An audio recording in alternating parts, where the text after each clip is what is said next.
টানা বর্ষণ ও পাহাড়ি ঢলে নেত্রকোনার বিভিন্ন নদ নদীর পানি বৃদ্ধি পাচ্ছে। জেলার কংস উবদাখালী নদীর পানি বিপদসীমার উপর দিয়ে প্রবাহিত হচ্ছে। হাওরে পানি জমে অনেক উঠতি ফসল পানিতে তলিয়ে গেছে। একমাত্র ফসল ঘরে তুলতে না পেরে হতাশ কৃষকরা। ইতিমধ্যে পানি উন্নয়ন বোর্ড বন্যার আশঙ্কা করে দ্রুত ফসল কাটার জন্য মাইকিংও করেছে। দর্শক, এ বিষয়ে বিস্তারিত জানাতে নেত্রকোনা থেকে সরাসরি যুক্ত হচ্ছেন সহকর্মী দেবল চন্দ্র দাস।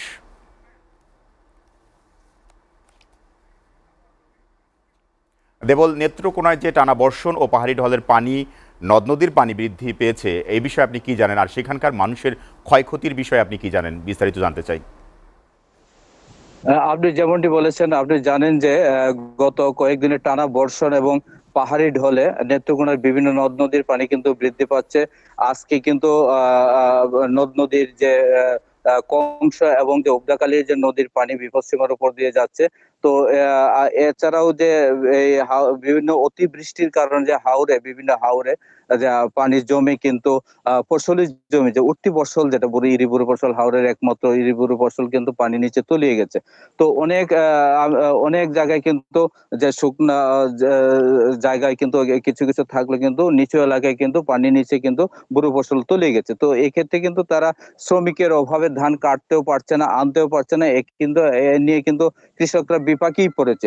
তো এই বিষয়ে আমি কৃষি কর্মকর্তার সাথে কথা বলেছি। তিনি যেমনটি জানিয়েছেন, হাওরে এখন পর্যন্ত 65% ধান কাটা হয়েছে। বাকি 35% কাটার সম্ভাবনা আছে, কিন্তু তিনি কিন্তু বলতে পারেনি যে দিনের অবস্থা যদি এরকম থাকে তাহলে কিন্তু তারা কাটতে পারবে না, এমনটি কিন্তু তিনি বলেছেন।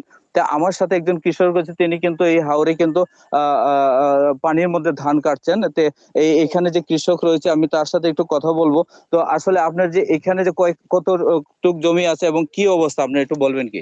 ভাই আমি 30 কাঠা ক্ষেত লাগাইছি এই বিলে।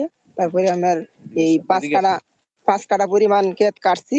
আর এই 4 কাঠা ক্ষেত কাটতেছি, কামলাও পাইতেছি না, ঠিক আছে।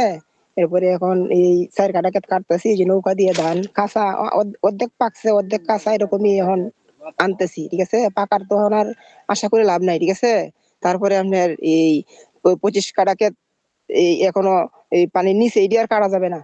উনি যেমনটি বলতে চাচ্ছেন যে আসলে যে শ্রমিকের সংকট, এদিকে আগে যেমন হারভেস্টার মেশিন দিয়ে ধান কাটতো, কিন্তু এখন কিন্তু পানির কারণে কিন্তু তারা কাটতে পারে নাই। তো আসলে কৃষকরা কিন্তু একটা চরম দুর্ভোগের অবস্থায় পড়েছে, যদিও বন্যা এখনো আসে নাই। এবং বন্যার কিন্তু জন্য মাইকিং করেছে পানি উন্নয়ন বোর্ড। তো এই নেত্রকোনা থেকে আমার কাছে এই ছিল সর্বশেষ পরিস্থিতি। দেবল, আপনাকে ধন্যবাদ।